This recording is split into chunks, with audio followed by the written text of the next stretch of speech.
but he paints them as these colossal, superhuman, kind of superhero guys, or fighters with 1800 strength, you know.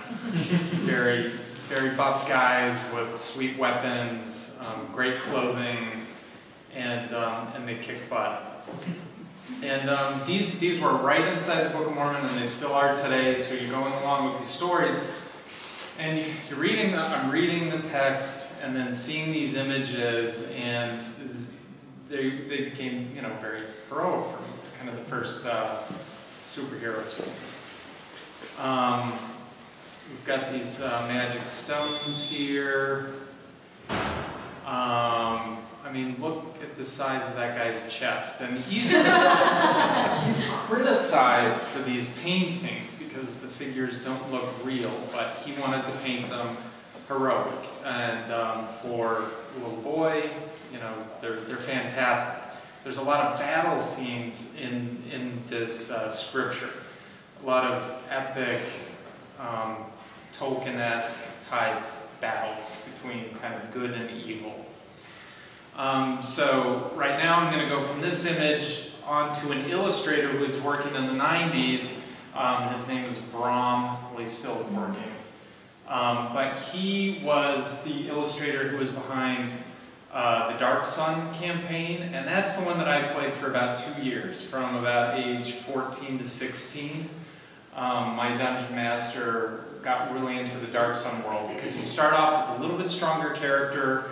You can be a half giant, which is amazing. So you have incredible strength and size, and you can be a Therikeen, which that's my character. He was a praying mantis man, and he could jump really high and have 4 arms and 4 attacks and a poisonous bite.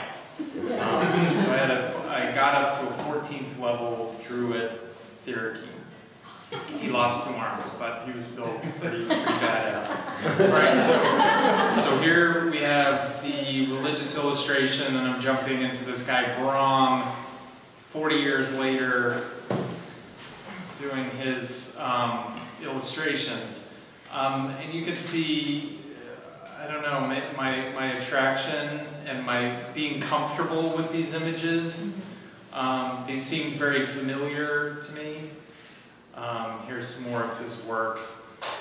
So there's our mule character. He cannot conceive children. It's very sad, but they're great warriors, and they're called mules. Gladiators, actually. Half dwarf, half human. There's some more. It's a fun one. Okay.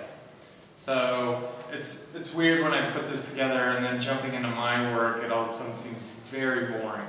So these are the images that I was interested in all through when I was a kid, teenager. I tried to draw these types of illustrations. I was not a good enough drawer to do it, and I knew it, so I kind of stopped.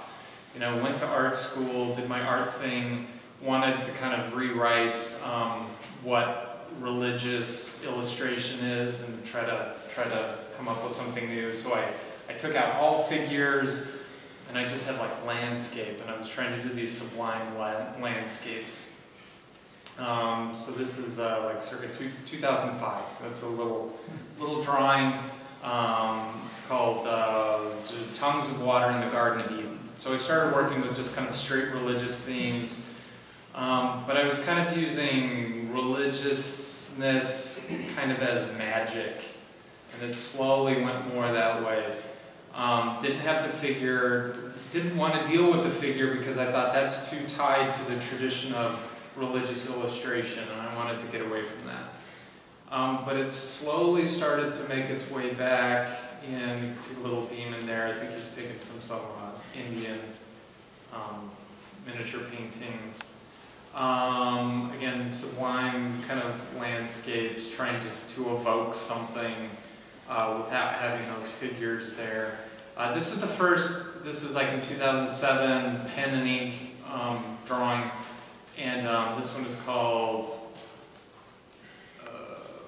flaming spear of the Gentile +4. And it's something, you can see a little hand down in the corner, and that's Satan's hand, and he just tossed a spear through the American Indians. So, this one's called Hidden Treasure. So it was kind of starting, these things were coming in more in titles than in the actual imagery. But then they sold, this is about 2008, so that Odeon, I don't know how to say his name, I'm super bad with French, Radon, Cyclops peeking up over a hill at this girl, this woman. This one's called Hidden Weapons. This is or buried weapons, and it's a story from the Book of Mormon, but it's again kind of put into this landscape where I think more of like Lord of the Rings than I do scripture. Then I got super into the D&D. One day my wife was like, You're kind of getting into this, why don't you just start rolling the dice to make your art? And I was like, all right, I'll do it. And it was great. I was out of grad school by now, could do anything I wanted. I could come back to traditional illustration, and all those snotty people, couldn't say anything about it. I could just do what I wanted. So this is Barack Obama. And he's a lawful good human sorcerer, level 20. That might be a little high now. At the time, I gave him a level 20. Maybe he's been hit by a white. Yeah, a white can suck levels. So I think he's gone down a couple levels. He's still high. But I started doing these during the election. I was kind of looking at all these, again, these heroic kind of strong male figures. I did a John McCain and a Mitt Romney, and yeah, I know you're probably not thinking strong when I say all those names, but politics aside, I was looking at these guys. And over here I've got a Jerry Saltz one, and that's how we got him to come to the show. So. There's a Cain down there, Bigfoot Cain, and some other stuff. I'm going to keep going. I've already kind of taken up too much time. This is a mural I did on this wall for a show 2 years ago. There's a dragon. It's got some heads on there. I won't say who. This is a collage. It's called Jew, Gentile, and Dwarf. So each of these is kind of labeled what they are. If they're half giant, a Jew, a Gentile, a dwarf, an elf, one of the above. And I try to be tricky with it. So you're like, that one's definitely a Jew. No, he's an elf.